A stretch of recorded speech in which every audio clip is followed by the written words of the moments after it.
off with a little review, as we do most every time.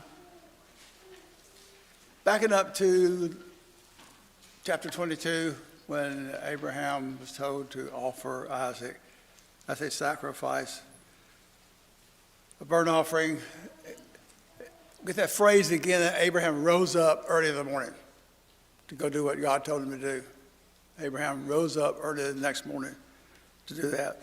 Saddled his donkey, two young men, he and Isaac, seemed the four of them, went to travel for 3 days to make this sacrifice.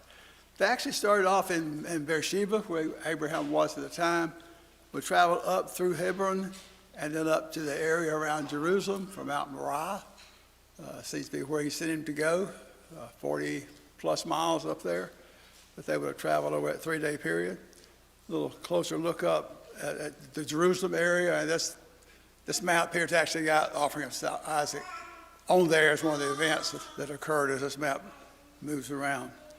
It's a picture of this area of Jerusalem. I put it in here just mainly to show the hills. They're just hills and mountains and valleys all around the city of Jerusalem. So take all that modern construction out, and you can imagine what it might look like then with the various hills and valleys through there. So they got there. Abraham built the altar, put the wood in order, bound Isaac, laid him on the wood, and was ready to slay him. And God stopped him. We talked about then the obedience, the faith that Abraham had shown in doing this. Verse 22, "In your seed all the nations of earth shall be blessed because you have obeyed my voice." God told him. So then the day, 3 promises are repeated to him again because of his faith and obedience.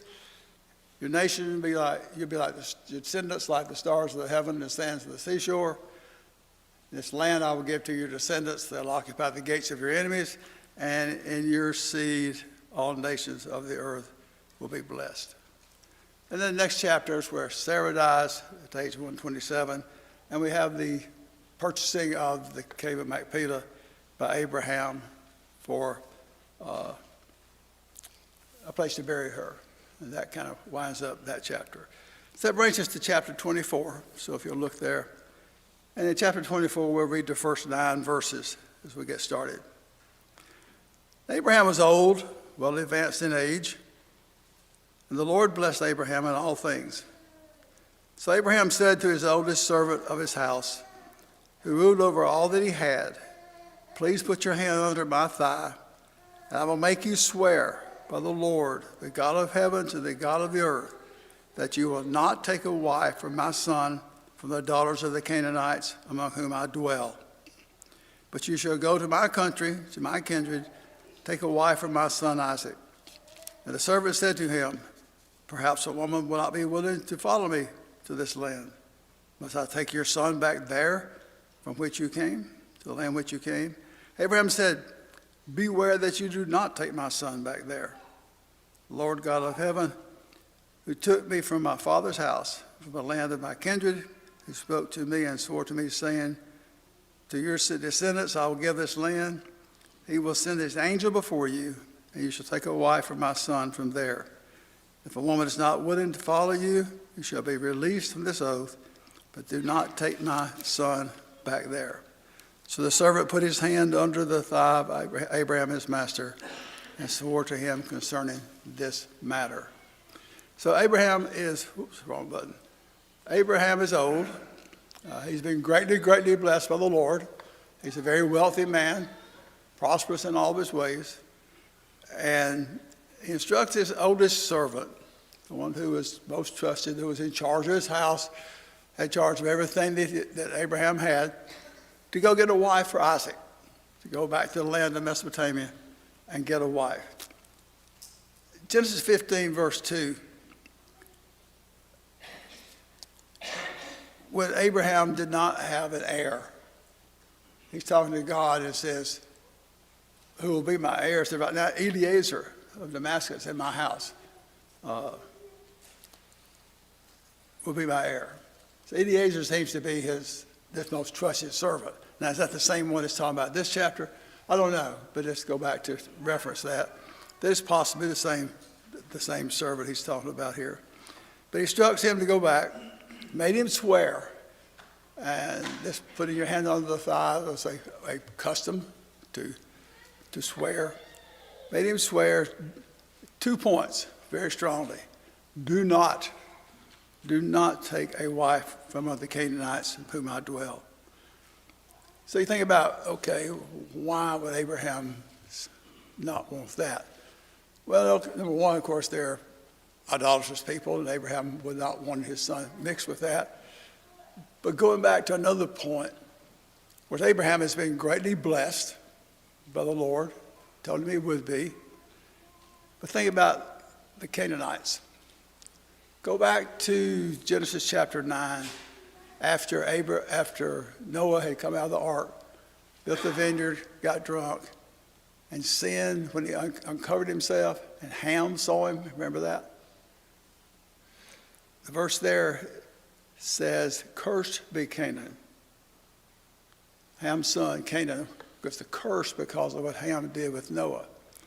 So the Canaanites are a cursed people. So there's no way Abraham would want his son Isaac to blend with that. So I think that point may come into point there too.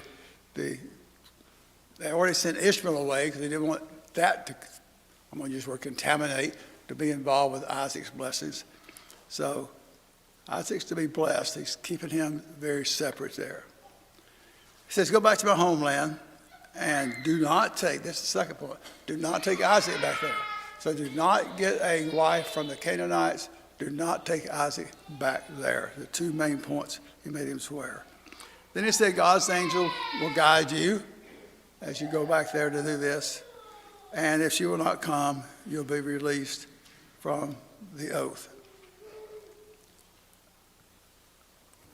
When I use these slides, when I've taught something before, I use the slides again. I revise them, I change them, update them, whatever. But I used these slides last time, probably in the foundations class. There's several points in here that we made in that class, talking to the teachers about points they would teach as they taught the children's classes. It could be younger children or older children. I just left those in here this morning because still got some young folks in here, a few. We got parents in here, we got grandparents in here. So some of these things can apply to all of us. So we'll talk about them as we go through here a little bit. But the point I made there is parents, that is those who are worth being parents, are concerned about the future of their children. So young folks, your parents are concerned about your future. If you're a parent, you're concerned about your children's future. Grandparents, same thing. So that point there, and I pointed there more than you realize, more than young people can realize how much their parents care about their future. Now, there are exceptions to that. I had a coworker one time that his wife were divorced, and he said, if I get my children through high school, they are on their own, out the door. Most of us don't feel like that. And there is a great influence from women in our lives, mothers, wives, daughters. And let's just run through a little bit of that, think about that for just a minute. I know we're getting off, but I'm pointing why Abraham was so particular and who he wanted for a wife for his son Isaac. Think about Eve influencing Adam to eat the fruit. Sarah got Abraham to set aside God's plan. Lot's daughters got him drunk. Remember that? And you might think about Jezebel later on in history. So Abraham knew that to be the influence a Canaanite wife could have on Isaac. So he would make his very best effort to provide a wife for Isaac that would not have him influenced by the type of things he was. So we tell the young folks, listen to your parents. They'll make mistakes. The parents, you need to admit you're going to make mistakes in judgment. But let your children know you are concerned about them. So the servant goes back to the homeland. So let's read now 10 through 14. Then the servant took 10 of his master's camels and departed. For all his master's goods were in his hands. he arose and went to Mesopotamia, to the city of Nahor. He made the camels kneel down outside the city by a well of water at evening time, the time that women would go out to draw water. Then he said, O Lord God of my master Abraham, please give me success this day and show kindness to my master Abraham. Behold, I stand here by the well of water, and the daughters of men of the city are coming out to draw water. Now let it be that the young woman to whom I say, please let down your pitcher that I may drink, and she says, drink, and I will also give your camels a drink. Let her be the one you have appointed for your servant Isaac. And by this I will know you have shown kindness to my master. So this servant, most trusted servant of Abraham, takes gifts and departs, takes 10 camels. What other gifts he took, we don't know. But he had access to everything Abraham owned, apparently, from what was said earlier. So he took the gifts and went back. And we're not told anything, either going or coming, about the journey. He took gifts and departed. The very next thing, he's there, as far as the way we read it here. So nothing about the journey itself is there. So they came to this well. It was a time for women to go out and draw water. Again, something to our young folks and our parents to think about. Women going out to draw water is hard work. The young unmarried women had this task assigned to them. And so we pointed out in that foundation classes, we're thinking about what to teach our youngsters. Teach your children to work. Young people learn how to work. I remember back when I was working, occasionally we'd hire some young person in the office there. I was slightest idea how to sit down and do a day's work. I never had learned that. I will tell a quick story, and this is how I'm going to apply this to parents and grandparents. But nobody here can tell Lee what I'm going to tell, okay? Lee was probably, 10 years old maybe. I had cut a bunch of limbs, and we were supposed to be picking up limbs. It turned out I was in most of the limb picking up, and he was not doing much. I picked up one of the limbs we were picking up, and I swatted him across the back of his legs with it. And he turned around and looked at me like, Grandy, I can't believe you did that. And we went on, and we picked up limbs then, after that. I'm not saying I changed Lee and made him learn how to work. I'm sure his parents had a lot of influence on that. But grandparents can too. Sometimes it takes a switch, and they learn how to work. And I will say the last several years, if anything I need done, Lee's there to do it for me, and I appreciate that. But learn to work, young folks. Parents, teach your children to work. This servant of Abraham, as he gets there to this well, he prays to the God of his master Abraham, and he asks for success in his mission he's gone to here. I'm going to put this big one up here on the screen. We're going to see 3 prayers that this servant makes. This is the first of them. So watch these prayers as we come into them each time here. Did he learn this prayer from Abraham? I don't know. He would have been one of the circumcised ones in Abraham's house. Remember Abraham when he was told back in chapter 17 to circumcise all the ones in his house? This would have been one of them. He didn't pray for anything personal gain-wise. What he prayed for was the success for the benefit of Abraham and his master Isaac. That's what he was after. That's what he prayed to God for. And notice this is and all 3 of these will be the same way. It's a very brief prayer right at a certain moment in time. And we'll talk more about that if we have some time at the end this morning.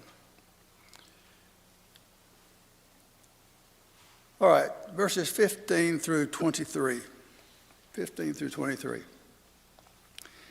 It happened before he had finished speaking that, behold, Rebekah, who was born to Bethuel, son of Milcah, the wife of Nahor, Abraham's brother, came out with her pitcher on her shoulder. Now the young woman, who was very beautiful to behold, was a virgin, no man had known her. And she went down to the well and filled her pitcher and came up. And the servant ran up to meet her and said, please let me drink a little water from your pitcher. So she said, drink, my lord. Then she hastened to let the pitcher down to her hand and gave him a drink. And when she had finished giving him a drink, she said, I will draw water for your camels until they have finished drinking. Then she hastened to empty her pitcher to the trough, ran back to the well to draw water, and drew for all his camels. Though the man was wondered at her, remained silent as to know whether the Lord had made his journey prosperous or not. So when it was that the camels had finished drinking, the men took the golden nose ring weighing half a shekel, 2 bracelets for her wrist weighing 10 shekels of gold, and said, whose daughter are you? Tell me, please, is there room in your father's house for us to lodge? So Rebekah comes out to draw water, and she draws water for him, and she says, I'll draw water for your camels until they have finished drinking. Now notice this. I read that a thirsty camel can drink 30 gallons of water in about 13 minutes. He's got 10 camels. So if they were thirsty camels and were to drink 30 gallons of water each, that's 300 gallons of water, with water weighing 8 pounds a gallon roughly. That's over a ton of water. So I don't know how much water this young lady drew for these camels, but she said, I will draw water until they have finished drinking. One comment said that it would be an enormous test for a young woman to water 10 camels.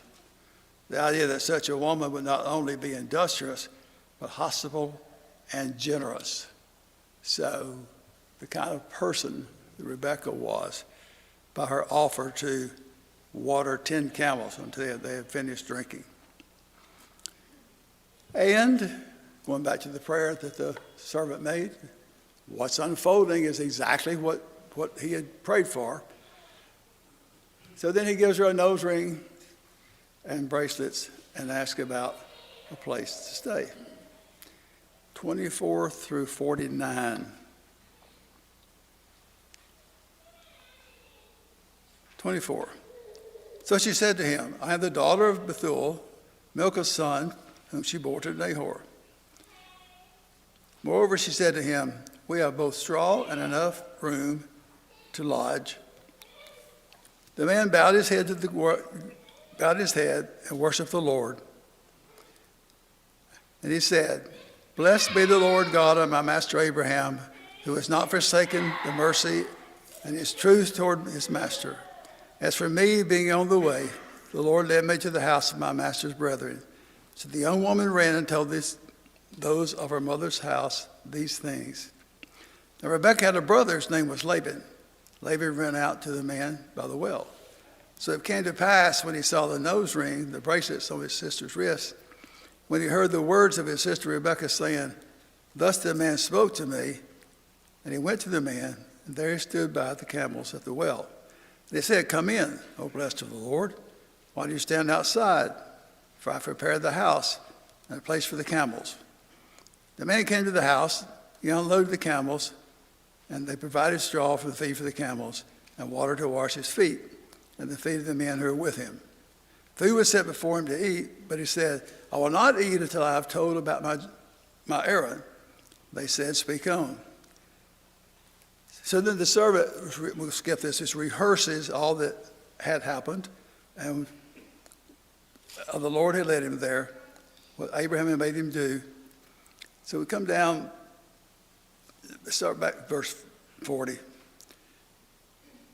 said to me, the Lord before whom I walk will send his angel before you, as Abraham still told him this, and take a wife for my son from the kindred of my father's house. You'll be clear of this oath when you arrive on my kindred if they will not give her to you.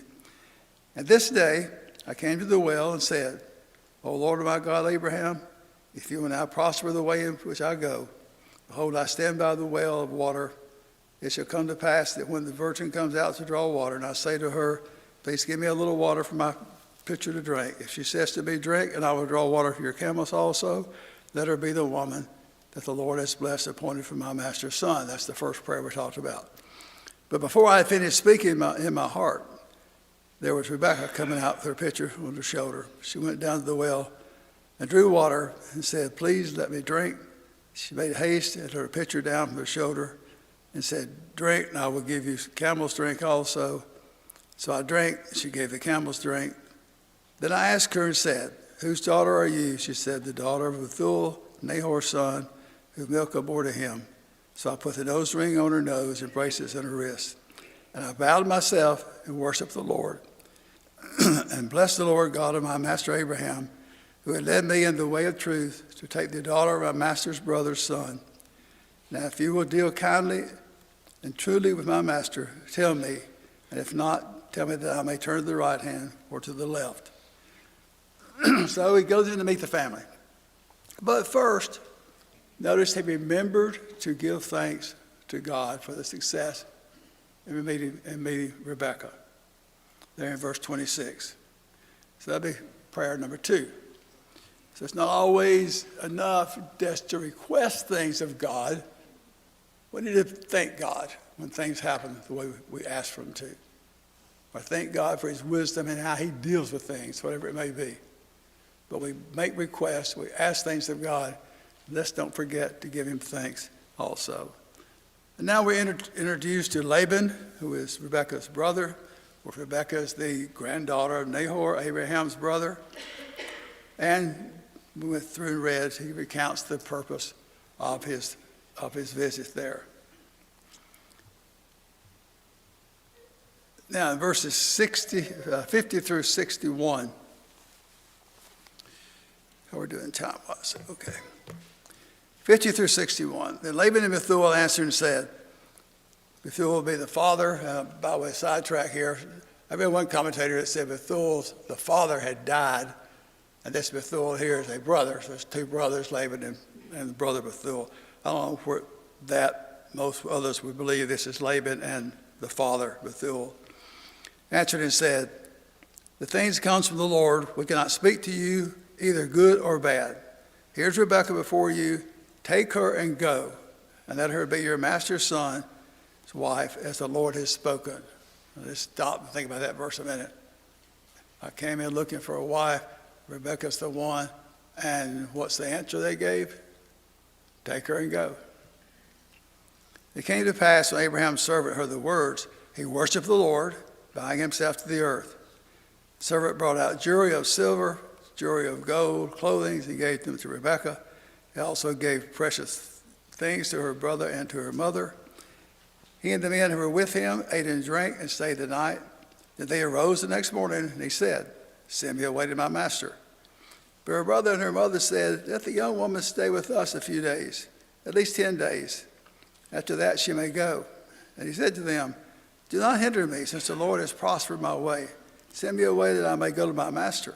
So they said, we will call the young woman and ask her personally. Then they called Rebekah and said to her, will you go with the man? And she said, I will go.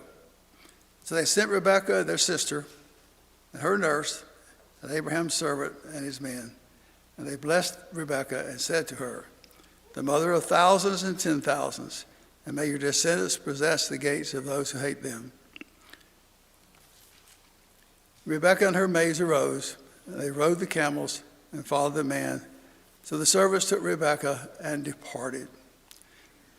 So Laban and the brother here are going to talk about it, the situation, and they think this is coming from the Lord. So what can we say about it? If the Lord wants it done, we can't refuse it. Again, we have our third prayer here.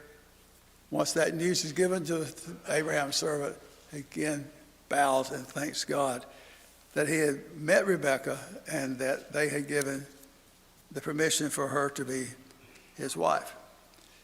So they stayed the night once he got the good news of what was going to happen. And it says the next morning the servant was ready to leave. And I kind of wonder if he got that from Abraham. He rose up early in the morning, ready to do his next thing.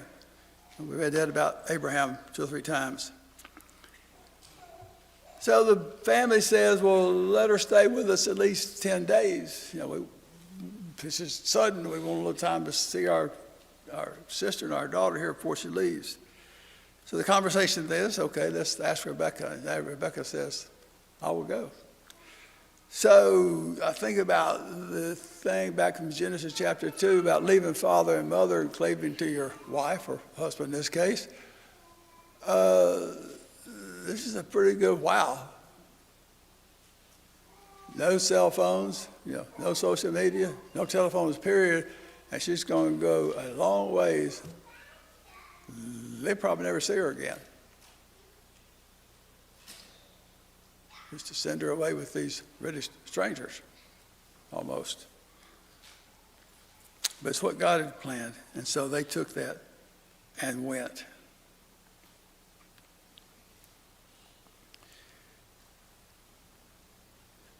So they send her away. And again, we have nothing involved as far as the journey back. There's nothing recorded there. So now we're going to meet Isaac. Verse 61. Rebekah took her maids and arose, and they rode on the camels and followed the man back. Verse 61. 62. Now Isaac came from the way of Beer-lahai-roi, and he dwelt in the south. Isaac went out to meditate in the field in the evening, and lifted his eyes and looked, and there were camels coming. Rebekah lifted her eyes up when she saw Isaac and dismounted from the camel. And she said to the servant, who is the man walking in the field to meet us? The servant said, it's my master. So she took a veil and covered herself. The servant told Isaac all the things that he had done. It seems like Isaac had no knowledge up to this point of anything that was going on, or what we've been told. Isaac brought her into his mother Sarah's tent, took Rebekah, and she became his wife, and he loved her. So Isaac was comforted after his mother's death. So they send her away, and when they get back, it's the evening, Isaac's out walking in the field, meditating. I don't know if he's thinking about the loss of his mother. That's mentioned here in the verse right after that. So the servant tells Isaac what the journey's been all about. Here's what I was sent to do. Here's what I did. And there's not much said about it, except some very key things. Isaac took Rebekah into his mother's tent, and she became his wife. But that's it. That's all we're told about it, except for one more phrase. He loved her. He loved her. Different customs, no courtship, not what we're used to. No lovers' spats and makeups and no let's see what happens and try it out here. Went to get her, she left, she came. Isaac took her and he loved her. So it's just a given. We're husband and wife. Duty is to love his wife, and her allegiance is to her husband. And we think about, of course, Ephesians chapter 5 when we think about that. So that's the end of chapter 24. Comments, thoughts from somebody before I go on? Anybody? Chapter 25 is a little different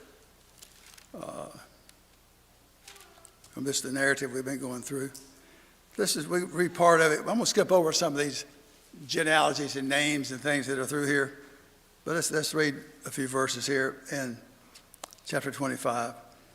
Again, Abraham took a wife, and her name was Keturah, and she bore him several names. The one interested to pick out there is Midian, because that'll come up later on, the Midianites, in verse 2. Verse 5, Abraham gave all that he had to Isaac, but he gave gift to his sons of the concubines which Abraham had while they were still living, and sent them eastward, away from Isaac his son, to the country of the east. This is the sum of the years of Abraham's life, which he lived 175 years. Abraham breathed his last and died at a good old age. The old man, full of years, was gathered to his people. And his sons Isaac and Ishmael buried him in the cave of Machpelah, which is before Mamre, in the field of Ephron, the son of Zohar the Hittite. The field which Abraham purchased from the sons of Heth. There Abraham was buried, and Sarah his wife. And it came to pass after the death of Abraham that God blessed his son Isaac, and Isaac dwelled in Beer Lahai. Now this is the genealogy of Ishmael, and we have those listed here. And the years of the life of Ishmael, verse 17, were 137 years. He breathed his last and died, and was gathered to his people. So Abraham takes another wife, her name is Keturah, and the chronology here is a little vague as to what's going on exactly. When did he take the other wife? Abraham, I thought, was past the age of childbearing, and yet he had children from Keturah, one of which was Midian. He gives gifts to his sons, but the inheritance, the big inheritance, goes to Isaac. Abraham dies at the age of 175. And it's interesting that he's buried by Isaac and Ishmael. They come together after that parting that they had before at a much younger age. And they bury him in the cave of Machpelah. And then we have that Ishmael dies at age 137.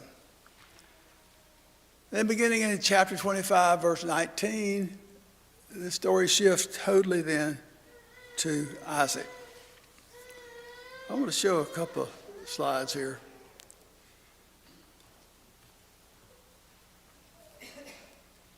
This whole thing was taken from a circular time frame. I took a piece of it out, so that's why you see the angle that it comes down.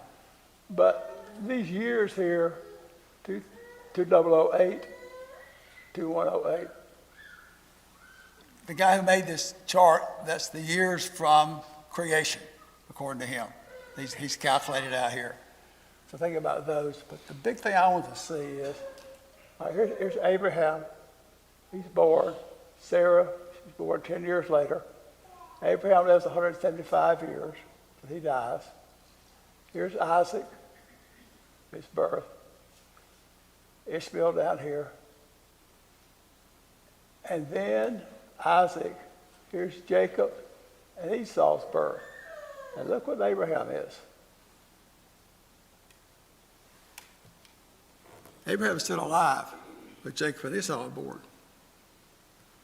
We don't think about that, because the narrative here totally shifts from, Abraham's died, that's it. And the narrative totally shifts to Isaac. But that's not true the way it actually was if you think about the time. Abraham's time overlapped all the way down to after the point where Jacob and Esau were born. Some valuable information is provided here. We learned here that Isaac married 35 years. That's what in this reading we just had. 35 years before Abraham died. Rebekah was barren for 20 years. Abraham will have lived to see Jacob and Esau begin to grow up. The death of Abraham is recorded in the first part of this chapter as a tidying up, this guy says, of one generation before the beginning of the next. So Abraham is not out of the picture yet. He is, as far as our narrative in the scriptures recorded concerned. Abraham's still very much alive for a period of time into Isaac's life, into the birth of Jacob and Esau. Hope that makes sense. All right, well, the chart we looked at it before. Let's run through it again because it's got a lot of things in it. All right, we know about Abraham and Sarah, of course, Isaac. Abraham also married Keturah. We picked up Midian, mentioned that one here. We know about Hagar and Ishmael.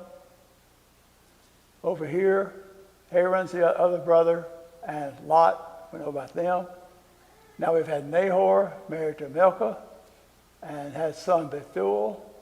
Bethuel has a daughter, Rebekah, who will marry Isaac, and a brother, Laban.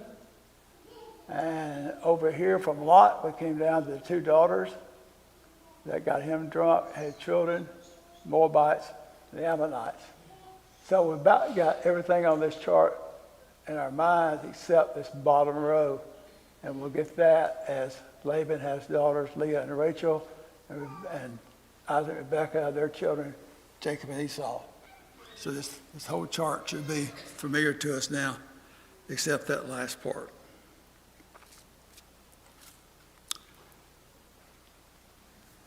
Okay, we've got time for just a couple of things. I'm going to skip past some of this learn to work stuff I was going to talk about. The other point I want to make, that's on this prayer thing down here. We talk about these momentary prayers that the servant of Abraham prayed when he got to the well, and then when things had gone well, they thanked God for it, and then when they talked to the family, thank God again. So he had three different prayers here. When he prayed for success, the thanking God for meeting Rebekah, and thanking him again when they agreed to let her go. There's a time for long prayers. No doubt about that. So I'm not saying by these brief prayers we should stop longer prayers. But there's often a good time for just one-sentence prayers. Very short little prayers. Plead for guidance, plead for help, give me special thanks, whatever it may be. That we need to think about and keep these type prayers in our mind. Nehemiah chapter 1, verses 5 through 11, I think it's a long prayer. It's going to be long compared to the point I'm going to make here. But it's several verses prayer by Nehemiah.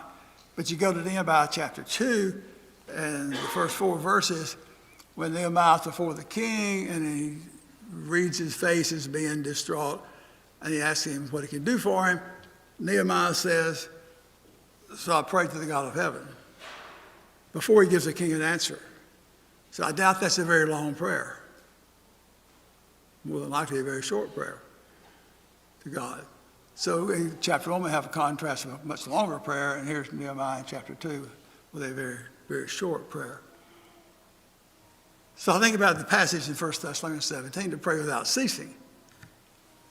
Yeah, that carries on our longer prayers that we make on a daily basis, but also I think carries on just all during the day.